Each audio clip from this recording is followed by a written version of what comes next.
धन्यवाद आपका। ओम पावकार्णः सरस्वती वाजिभिर्वाजिनीवती यज्ञं वष्टुधिया वसु। ओम तद्विष्णोः परमं पदं सदा पश्यन्ति सूर्य दिवि विचक्षुराततम्।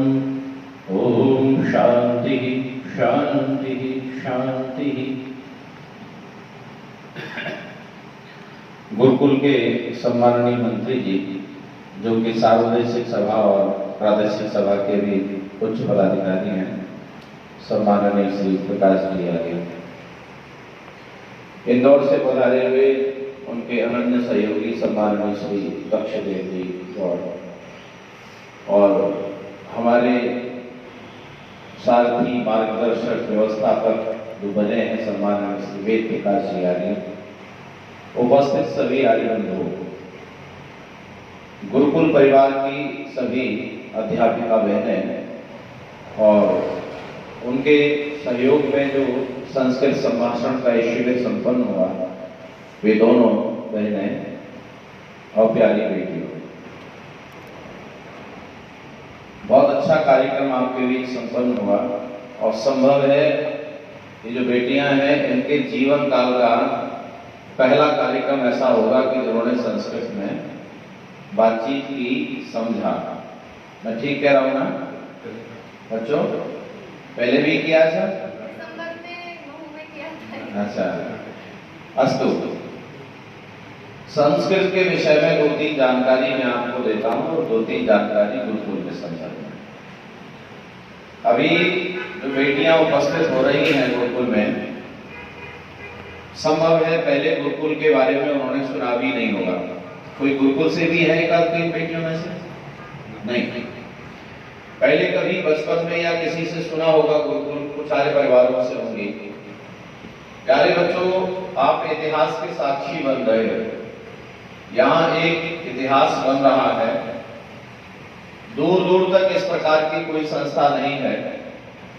यहां से एक लंबा इतिहास बनेगा और आप इतिहास की नींव में जुड़े हुए हो।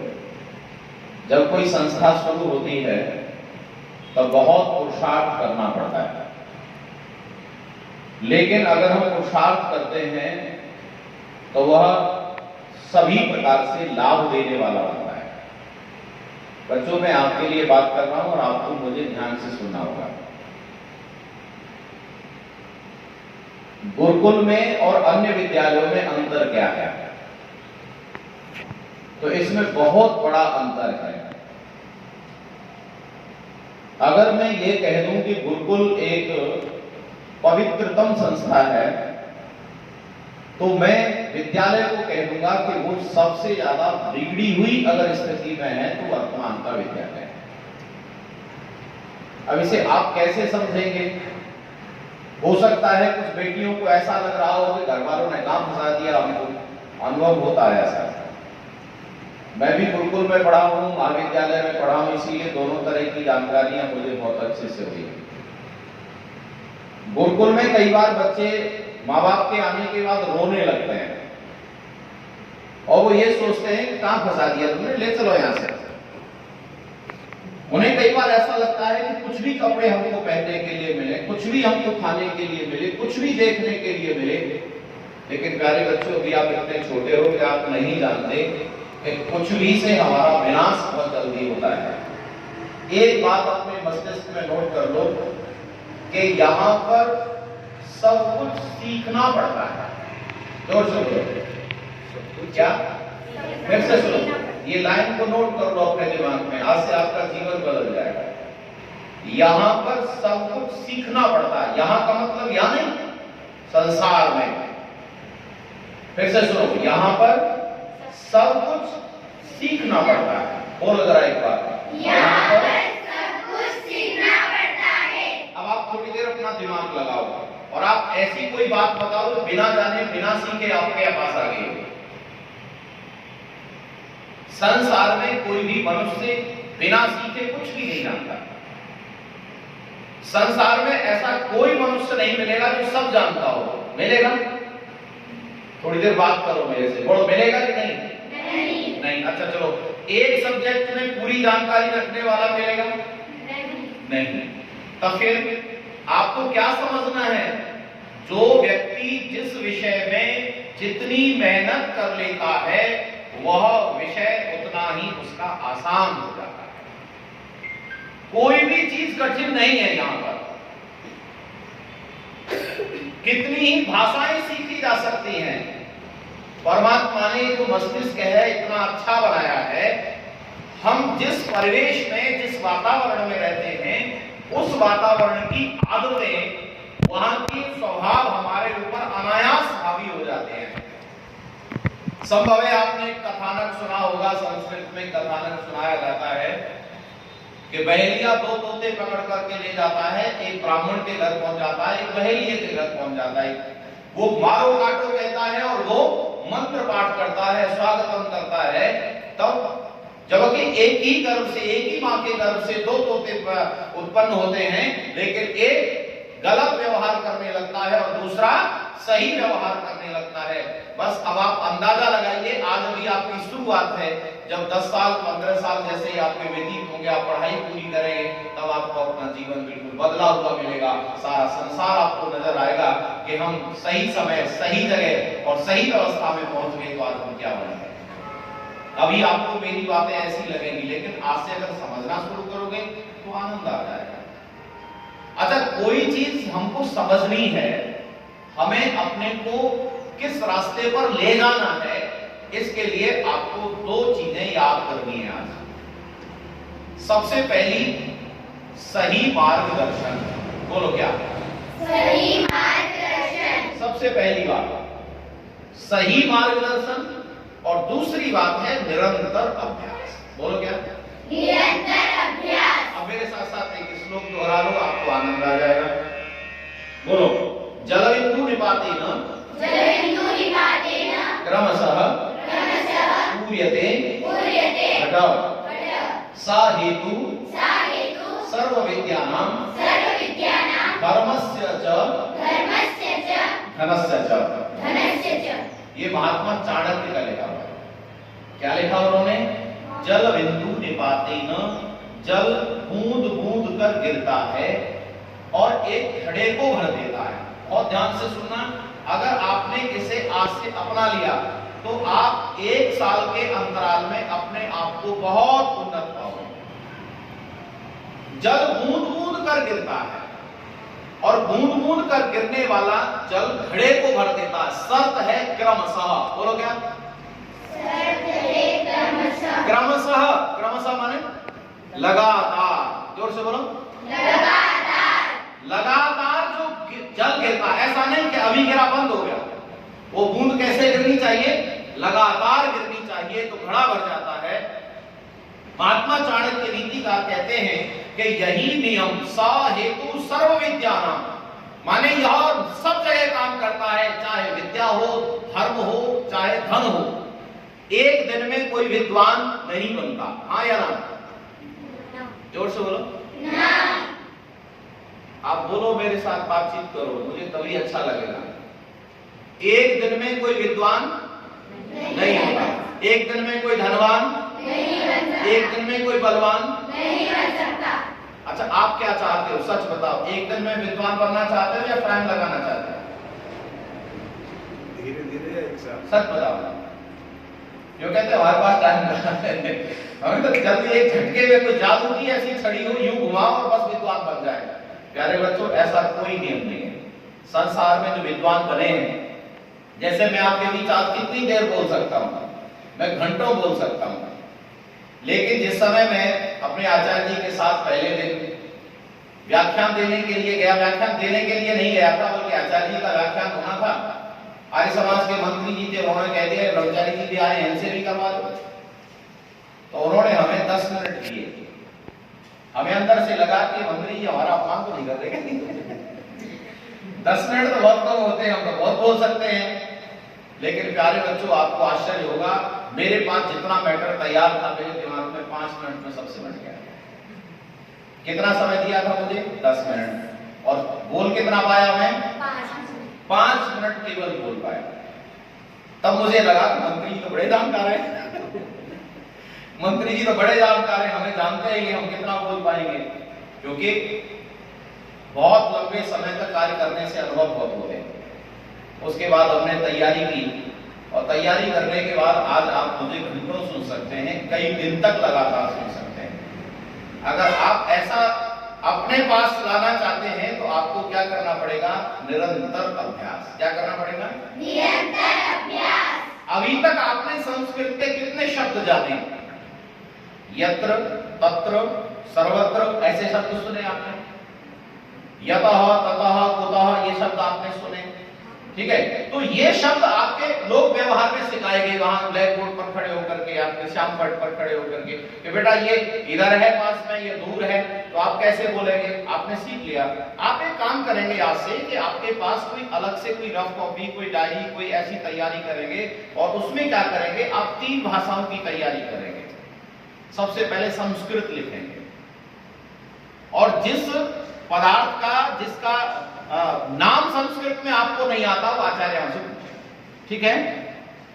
माने आपके लोक व्यवहार में जितने प्रयोग होते हैं, जैसे द्वारम है, कपाटम है, या आसंदिका है, या स्यूतम है, बैग है, लेखनी है, या वस्त्र है, आप जो जो भी शब्द प्रयोग करते हैं उसका आपको संस्कृत भी आना चाहिए, हिंदी भी आना चाहिए, और अंग्रेजी भी आना चाहिए। आज का समय ऐसा है, आंग्ल भाषा हमारे दूर देश जाने के लिए, दूर लोगों के साथ संपर्क करने के लिए जरूरी है, लेकिन जीवन के कल्याण के लिए संस्कृत बहुत जरूरी है।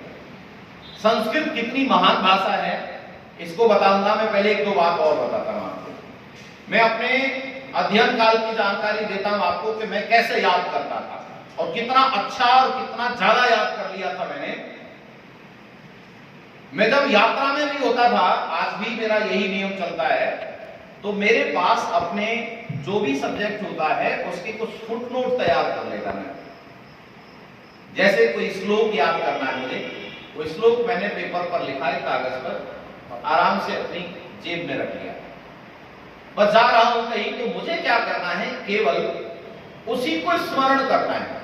जहां भूल हो रही है फिर निकाल के देख लिया, फिर रख लिया, और घूम रहा है, तो मैं एक दिन में कई श्लोक याद कर सकता हूं।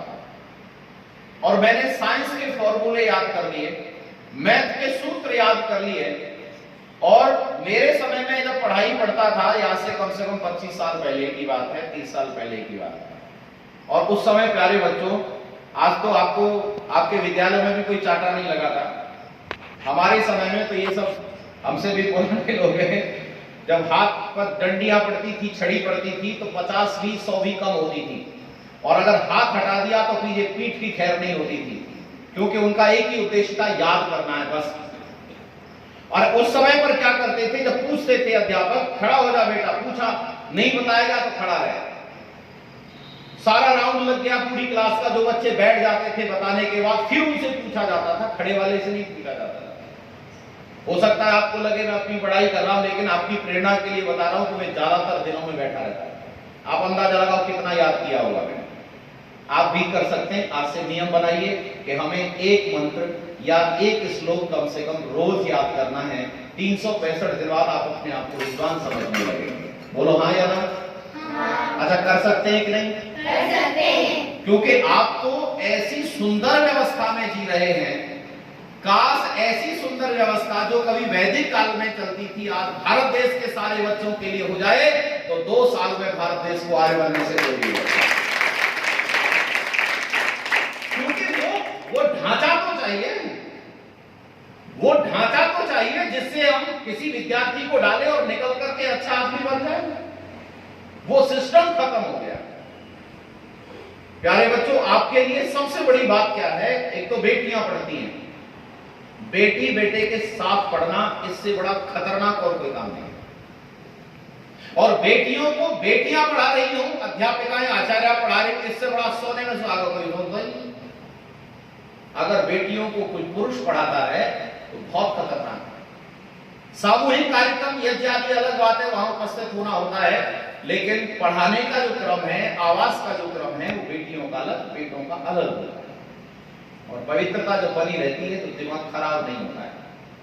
प्यारे बच्चों, मैं बहुत बड़े विद्यालयों में व्याख्यान के लिए जाता, पूरे वर्ष भर कार्यक्रम रहते। आजकल तो ये आपातकाल चल रहा है, इसीलिए बहुत दिनों के बाद मैं कार्यक्रमों पर निकला हूं। चौथा कार्यक्रम है ये लॉकडाउन के बाद। प्यारे बच्चों, पूछो सबसे बड़ी प्रॉब्लम विद्यार्थियों की, सबसे बड़ी पहली प्रॉब्लम है कि जी पढ़ाई में मन नहीं लगता। पूछो जाकर के विद्यार्थियों से, और हो सकता है आप भी ऐसा कह सकते हैं। कह सकते हैं पढ़ाई में मन नहीं लगता? अरे कहते हो कि नहीं? बोलो, खुल करके बोलो बेटे, पढ़ाई में मन नहीं लगता। अच्छा ये पूछो तो फिर कहां लगता है? कहीं तो लगता होगा, क्योंकि मन खाली बैठता है। बराबर? बोलो हाँ या ना?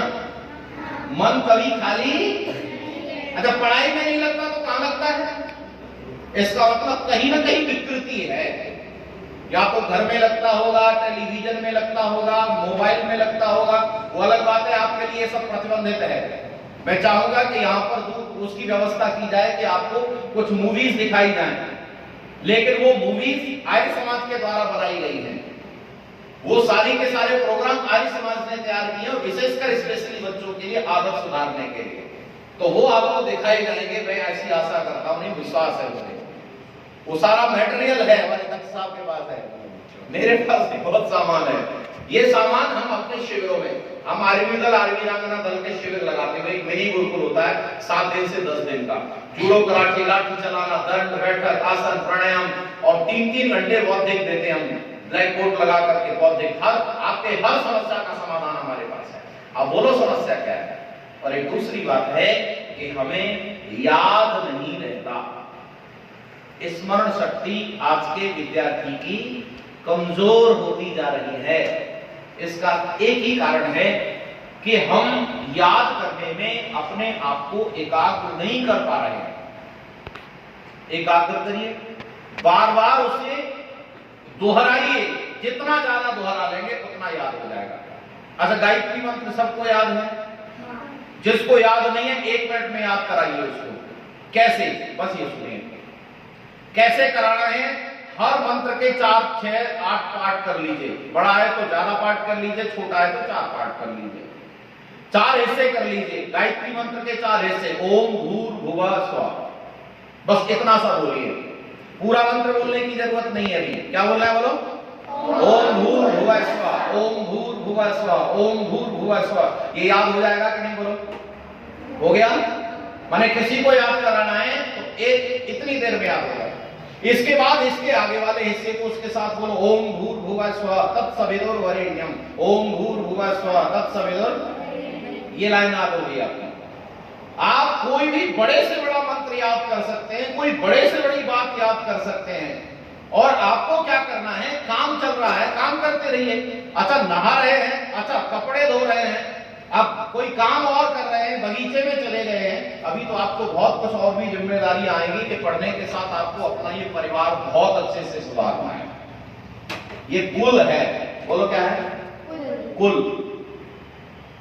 और गुरु का कुल। जैसे परिवारों की वंश परंपरा के कुल होते हैं, वैसे ही ये गुरुकुल है, और इसे आपको अपना घर समझ करके तैयारी करनी है।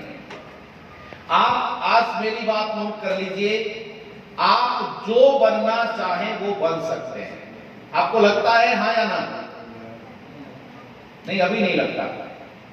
अभी लगता है 1 मिनट में बताता हूं मैं आपको कैसे कैसे बनते हैं। मैंने अभी आपको एक श्लोक पढ़ाया कि एक झटके में कोई काम नहीं होता, ना बिगाड़ होता है झटके में, ना सुधार होता है। लेकिन कैसे होता है? ये ऐसे होता है जैसे, अच्छा मैं जैसे बोल रहा हूं, आप में से कितने बच्चे ऐसे हैं जैसे जैसे मैं धीरे धीरे बोलता जाऊं और वैसे वैसे ही आप लिखते चले जाएं? हो सकता है कि नहीं? बोलो, जोर से बोलो। हो सकता है? अच्छा आज आप, मैं बोल रहा हूं, आप लिख रहे हैं, लेकिन सच बताओ जिस दिन पहले दिन आपने कुछ लिखना शुरू किया था तो आपको अ लिखना आता था, और आज तो आप मास्टर हो गए। आज तो आप लिखते चले जा रहे हैं। अच्छा कितने दिन लगे इसको ऐसा होने में? 2-4 दिन? अरे बोलो, 2-4 दिन नहीं, कई वर्ष लगे हैं, कई वर्ष। और आपको और तब तक लिखवाया गया जब तक लिखना नहीं आ गया। अब आप बताओ कितना समय आपको ऐसा करने में लगा है जानकारी लेने में कितना समय लगेगा।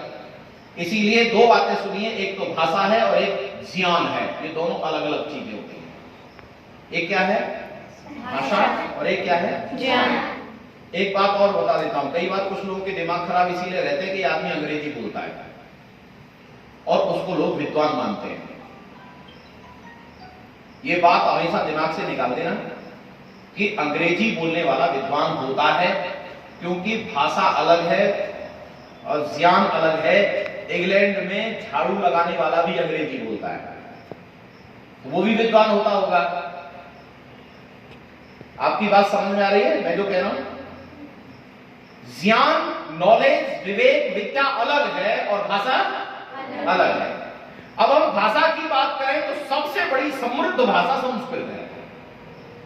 सबसे बड़ी, सबसे पहली, सबसे ज्यादा समृद्ध भाषा, जिसमें इतने शब्द हैं इतने अन्य किसी भाषा में कल्पना भी नहीं कर सकते। एक तो झलक दिखा देता हूं आपको संस्कृत की महानता का। आपकी आचार्य समय समय पर क्लास में बताती रही होंगी और आगे बताएंगे। जैसे आपको पता है अपनी देवनागरी लिपि जो बोलते हैं उसमें स्वर कितने हैं? उसमें जो स्वर हैं वो कितने हैं?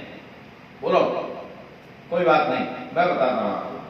हिंदी में तो बहुत से स्वर बताए गए हैं, 11 के करीब, लेकिन मूल संस्कृत में केवल 5 स्वर हैं। कितने बोलो? 5। बोलो। अ, ई, उ, री, री। बस। कितने हैं? अ, उ, बोलो, ई, अ, उ, ई, री, री। ये है। आ और ई मिला दिया जाएगा तो ए बन जाएगा। आ उ मिला दिया जाएगा तो ओ बन जाएगा। और ये जो अंग आता है, अंग, ये क्या है? ये अ का ही अनुस्वार में आता है, अनुनासिक में आता है। इसमें अब एक बात बताता हूं आपको, शायद समझ सकें। संस्कृत में अकेला अ अक्षर 18 तरह से बोला जा सकता है। कितने तरह से? ये आप पढ़ेंगे अपनी क्लासेस में। अ 18 तरह से। कैसे? तो 3 तरह से होता है, उदात्त, अनुदात्त, स्वरित। क्या बोलो? उदात्त। मेरे शब्दों को ध्यान से सुनो। उदात्त, अनुदात्त और स्वरित। उदात्त कहते हैं उच्चैर अनुदात्त हो, माने ऊंचा बोलने वाला उदात्त हो गया, ऊंचा साउंड। नीचे अनुदात्त, नीचे बोलने वाला क्या हो गया? अनुदात्त हो गया। और सामान्य भाषा में बोलने वाला क्या हो गया? स्वरित हो गया। ये तो 3 हो गया। लेकिन 3 होता है ह्रस्व, दीर्घ, प्लुत। ह्रस्व कहते हैं एक मात्रा। अब ये है, वो तो था साउंड की कैपेसिटी, माने आवाज की तीव्रता, और ये है इसका समय। एक मात्रा बोलेंगे तो ह्रस्व होगा, 2 मात्रा बोलेंगे तो दीर्घ होगा, 3 मात्रा बोलेंगे तो प्लुत हो जाएगा। अब ये 3 का 3 में गुणा कर दो, कितना हो गया? माने ये जो उदात्त है ये भी 3 प्रकार का हो गया, अनुदात्त भी 3 प्रकार का हो गया, और स्वरित भी। तो कितना हो गया? 9। और 9 को बोलो नासिका से और 9 को बोलो बिना नासिका के। कितना हो गया? 18। और आपको जानकर अच्छा लगेगा कि ये 18 तरह से बोले जाने पर उसके अर्थ भी अलग अलग ही होंगे। ये है विशेषता संस्कृत की। एक बात और बताता हूं आपको। संस्कृत में फिर शब्दों के अर्थ होते हैं। जैसे गौ शब्द बोला गया, क्या बोला? क्या अर्थ है गौ का? गाय। लेकिन संस्कृत में गौ का अर्थ वाणी भी है, गौ का अर्थ इंद्रियां भी है, गौ का अर्थ पृथ्वी भी है, गौ का अर्थ आकाश भी है। जब निरुक्त आदि की आप पढ़ेंगे तो वहां अनेक अर्थ आएंगे। लेकिन एक बात और सुनो, वह विद्यालय जाता है। बोलो क्या? वह विद्यालय जाता है। संस्कृत क्या बनेगी? बहुत अच्छा। सह विद्यालयम गच्छति। सह विद्यालयम गच्छति। अब आप इसे उल्टा पढ़ सकते हैं, गच्छति विद्यालयम सह, तो भी सही है। अगर आप ऐसा पढ़ेंगे विद्यालयम सह गच्छति तो भी सही है। अगर आप ऐसे पढ़ेंगे सह गच्छति विद्यालयम तो भी सही है। लेकिन समझ में आ रहा बच्चों? लेकिन अंग्रेजी में बताओ, वह विद्यालय जाता है, इसकी क्या अंग्रेजी होगी? नहीं आता अंग्रेजी? किसी को आता हो? जो बड़ी बेटी है बोलो, हाँ बोलो। he goes to he goes to school। अब इसे उल्टा पढ़ के बताओ, गलत करो। School to goes he, school to goes he, बिल्कुल गलत है। आज के वर्तमान काल में पूरे विश्व भर में कंप्यूटर में चलने वाली सबसे पवित्र भाषा अगर कोई घोषित हुई है तो वो संस्कृत है। कमाल कर दिया। ऐसी भाषा को छोड़कर हम कहां चले गए? प्यारे बच्चों, मैं आपको भाषा के संदर्भ में बहुत जानकारी दूंगा, लेकिन ज्यादा नहीं बोलूंगा आज, क्योंकि समापन कार्यक्रम है आपका। भाषा तो केवल संस्कृत है। मेरे साथ बोलो, भाषा तो केवल संस्कृत है, शेष सब अपभ्रंश है। अच्छा, अपभ्रंश क्या होता है? अपभ्रंश होता है बिगड़ा हुआ स्वरूप। क्या? ये जो हम हिंदी बोल रहे हैं, इसकी करामात देखिए कैसे बने हिंदी के शब्द। संस्कृत में तालाब के लिए प्रयोग होता पुष्कर। क्या बोला? पुष्कर, वो मूर्धन्य सास, पुष्कर, ठीक है।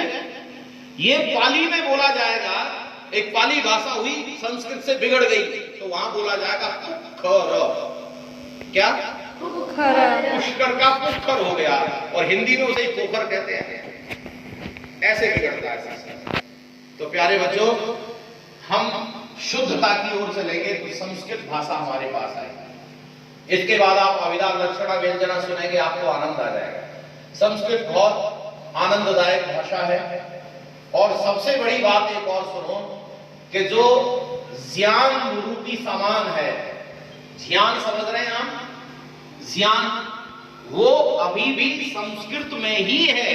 वो संस्कृत से अन्य भाषाओं में पूरा का पूरा ज्ञान अभी अनुवाद नहीं हो पाया है, उसका ट्रांसलेशन नहीं हो पाया है। इसीलिए संस्कृत एक समृद्ध भाषा के साथ सबसे ज्यादा ज्ञान रखने वाली भाषा है। जैसे सत्यार्थ प्रकाश कौन सी भाषा में बना? आपके बीच आया होगा सत्यार्थ